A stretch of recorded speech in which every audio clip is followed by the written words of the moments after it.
Sorry for the delay there. Before I begin with the GANs, so I've got your assignment 5, that's great. I passed out assignment 4, so everyone got that, I think? Yes?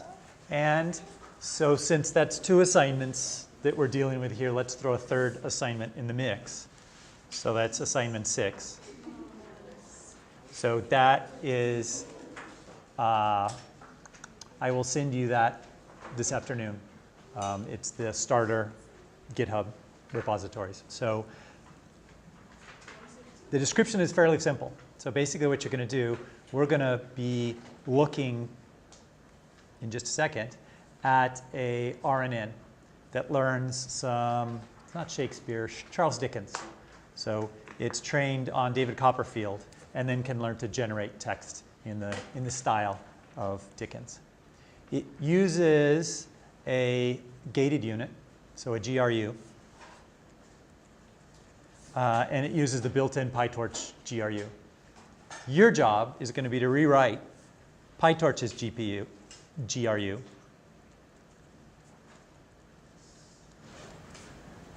Rewrite is not a good example. Implement based on the specs, right? So you look at the documentation, you see how it's used, and you re-implement. You don't have to do all the bells and whistles. I talk about that in the assignment. That kind of makes sense. So it's going to be plug compatible. Take out this one, put in this one, make yours work. I did GRU instead of LSTM because LSTM is a lot more fiddly. There's just more stuff happening, and it doesn't really add anything explanation-wise. One thing that I think you'll find is you're not really going to need a GPU to begin with, because in order to get your GRU working, it's like the first time you use it, you're going to have to do some work on the very first training example with the first batch. And so CPU would be fine. Given that there are problems in the US West zone for getting machines with GPUs, I want to set it up so that you can use just a CPU version, okay, for most of your work. And if you do your work in Git, then you can always check it out on your other machine if you need to. However, in order to do that, we need to get a CPU-only version of PyTorch working with FastAI. And I am currently trying to come up with a new Google Compute Engine script that'll work for a CPU-only setup. What's the problem right now? The problem right now is if you go to try and use it without a GPU, it'll complain that there's no GPU.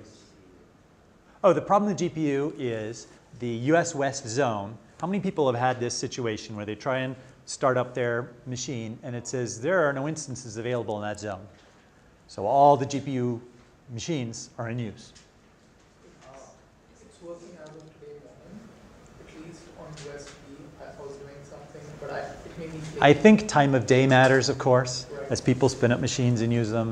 The workaround is create a machine, create an instance in another zone. What did you use for Asia? You guys had one?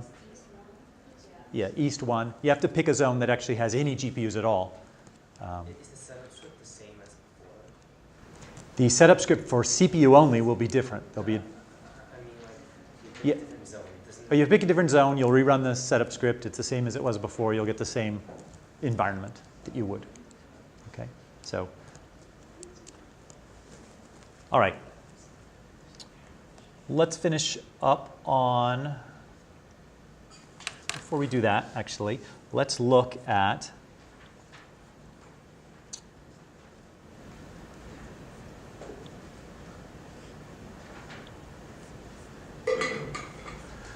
so Dickens is the name of the notebook that does Charles Dickens. So it's checked in, and it also has data associated with it. So if you do a git pull on the CS152 repo, you'll get a data directory too with David Copperfield split up into training and validation to make your life easier. Okay. So that's the data/Dickens, and we see the raw davidcopperfield.txt. Thank you very much to Project Gutenberg, and then broken apart into training and validation. The models in TIMP, what the heck is this? Does anyone know? So the models are actually some, we'll see later on, models that get saved over the lifetime of the training, right? So you can, for instance, if you get worse validation error later, you can pick an earlier model. You could also use it for ensembling. Okay, and the temp is used for temporary things. And we're taking advantage of a lot of machinery. So the torch text has a, let's see, I can't write on here, so I'll point here, has a tokenizer. So it will go to lowercase. Okay, so basically we're taking all of David Copperfield, converting it to lowercase, leaving the punctuation alone. The model that we're going to be doing is not a word-by-word model. Okay? We're going to be using a character-by-character model, saying that, okay, here are the first 2 characters of David Copperfield. Predict the 3rd one. Okay, given those 3, predict the 4th. Given those 4, predict the 5th, and so on. So it's going to be cool if it even learns words. Okay? Does that part make sense?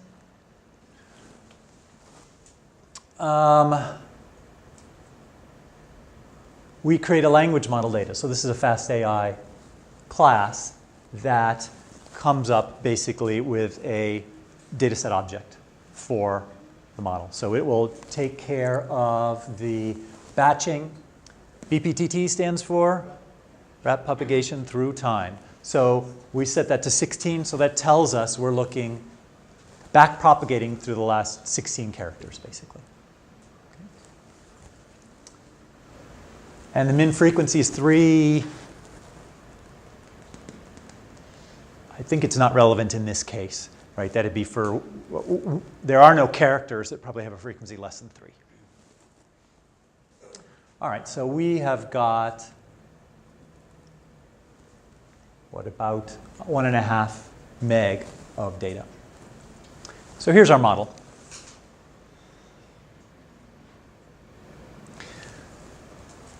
We have, so in PyTorch, modules are what's used for layers or for an entire network.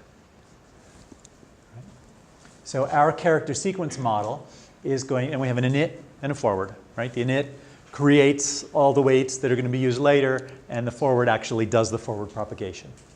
So we are creating an embedding.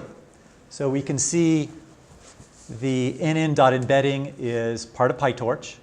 It takes, so you might say, why do we need a special class, right? Because I talked about the fact that an embedding is just a big matrix multiply, right?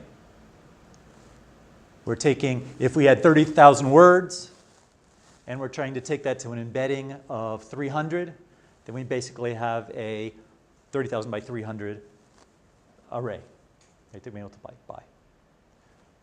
But it's a sparse array, right? Or our input is sparse. We're actually just picking out one particular 300 element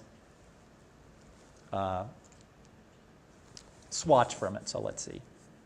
I can't write on here again. All right. Yes, I can.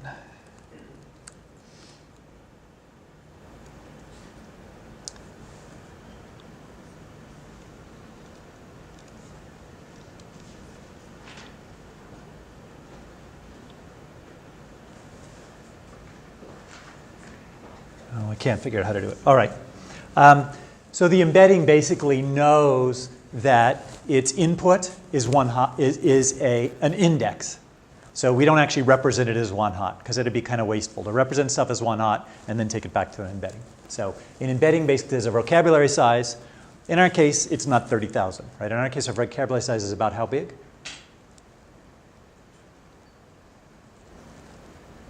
That is, what are our items that we're working with? Characters. So 26 plus, right? That takes care of upper and lower case, plus we got punctuation. So it's on the order of tens of numbers. But we're still going to go ahead and use an embedding here. The LSTM, so let's go back a second, is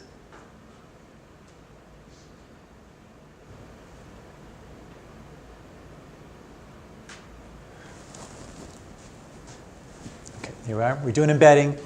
We create a dropout. We create an LSTM. And I guess this version, I didn't change this to a GRU. So I'll make that update after class. It's not a particular. So this is basically what's coming out of the embedding. So we are embedding into a size of 42. Okay? So we're taking the characters and embedding them something of size 42, a vector of size 42. We have a number of hidden layers, right? So sorry, this is the size really of the hidden layers. How many neurons are there, right, in it? So we've got a vector of 256 for our activations coming out of our LSTM. And then the number of layers, which is just going to be 1. So this is for having a recurrent neural network. I can't draw here, with multiple layers. We're going to just use the 1-layer version. And then our forward, we're going to find the batch size. I'm going to ignore this for just a second, but we do need to initialize our hidden unit. What are we going to initialize it to? Well, we'll look. It's right below this, actually. And then we basically call the embedding, take the output of the embedding, call dropout, take the output of the dropout, call our RNN. Repackage is something that basically says don't hold on to this for the sake of gradients. Because otherwise, as the training happens, it'll keep older and older and older activations, trying to do backwards propagation. And so we want to not do that here. And then we do a softmax. Okay? For our, with the size of our vocabulary size. Right? So that's the number of things we're trying to make up. And here for our hidden layers, we use zeros. Okay? And then we do some learning, and stuff happens, and it goes down. And we try, for instance, to predict what would the next letter be after these 8 letters. And so E is a good choice, right? Because those is actually a word. We can predict what would happen if we typed in 4 7 years ago and asked for 400 characters. So 4 7 years ago, as a repelled young man, comes, this is an interesting word, chlorovs. Peggotty, I could almost believe that seems Dickinsonian, doesn't it? Possessed as to the ground falls. So it is pretty good, actually. Yeah. Himself back is an interesting word. A four, so that's a kind of an old-fashioned-y word. The GROU are going to get slightly less good results, but I will upload them. So your job is basically going to be to take this here and replace it with GRU. Okay? And then implement that. The documentation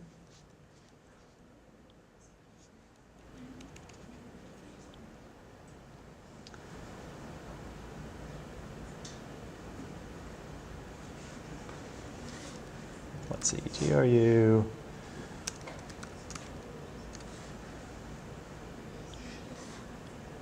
And there's a link from the assignment to this. And in any second, this will hop right up.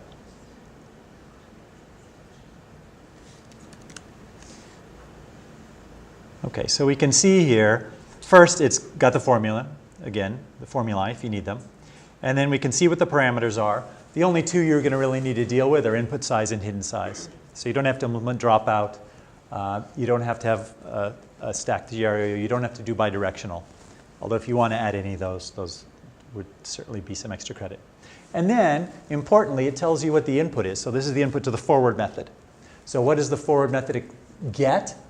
It gets input, and it gets the H sub 0. That is the previous value of the hidden unit. And then you and also notice the shapes. They're important. So the sequence length, the batches, and the input size. And here, number of layers times number of directions. In our case, what's that going to be? Given that we have one layer and we're doing unidirectional, this is just going to be one. But you're going to have to kind of keep that in mind. And then we've got, for the number of batches, in the hidden state size. And then the outputs, which you're trying to produce here. When you're outputting,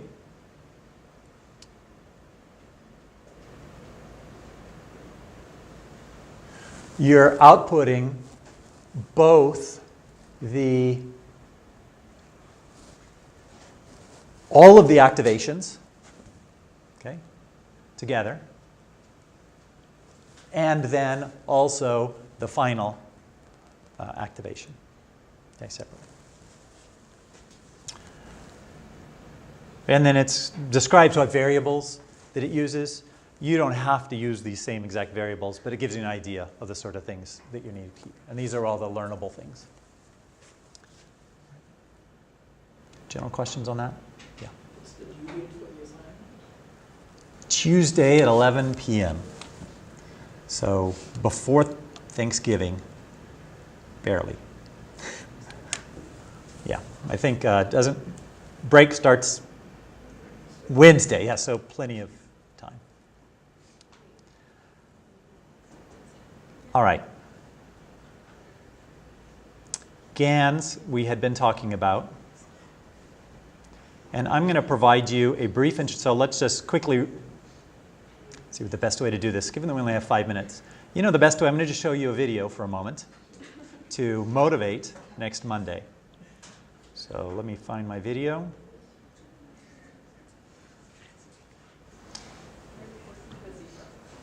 So we're turning a horse into a zebra. So we're taking this video, really just one image. To do a video, you just do a bunch of images. So. Yeah, is there a way to loop? Do you know how? All right, well, we'll just watch quickly. So here we go. Okay. We pause. Basically, the horse just walks around, okay? So we're going to be taking this video and turning it into this video. From a training data point of view, it is somewhat difficult because although we do have a picture of a horse running around in this field, we do not have a picture of a corresponding size zebra running around in the same field, especially not in the same poses. So it's going to be a trick to figure out how to do this. Okay? And yeah, we are going to use GANs.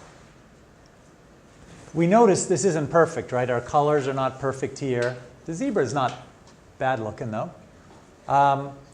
And we're going to actually have a generator that turns a horse into zebra, right? A picture with a horse into a picture with a zebra, which is what this is. That's the generator.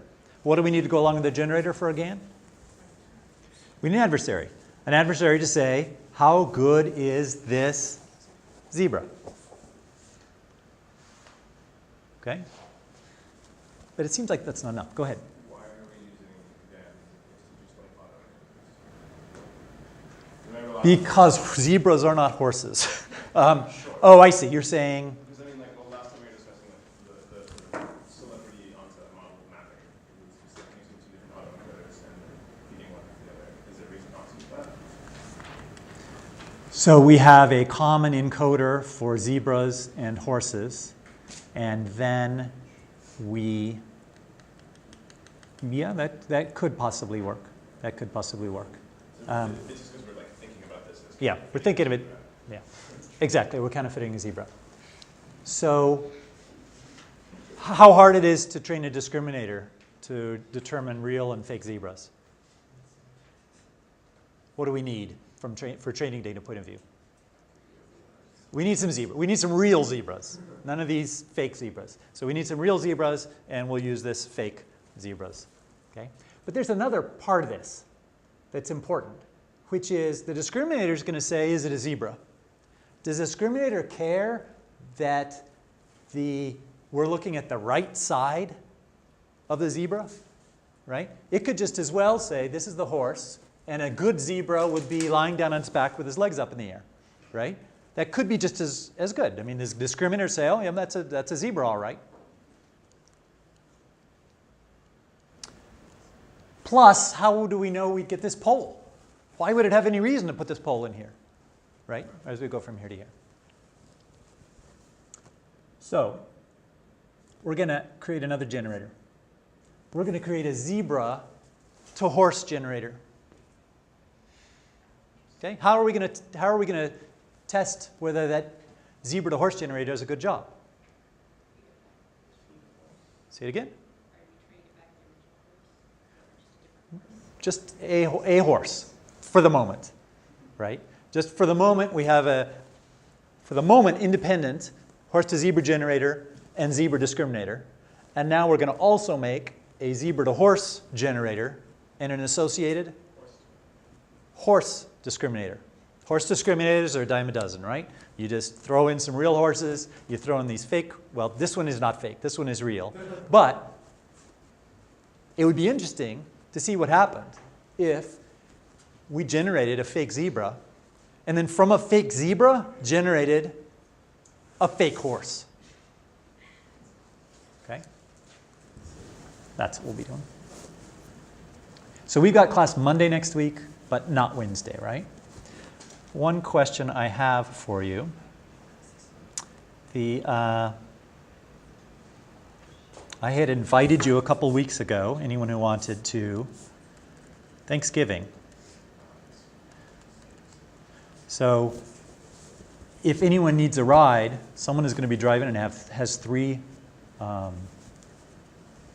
they called? Seats. Yeah, seats.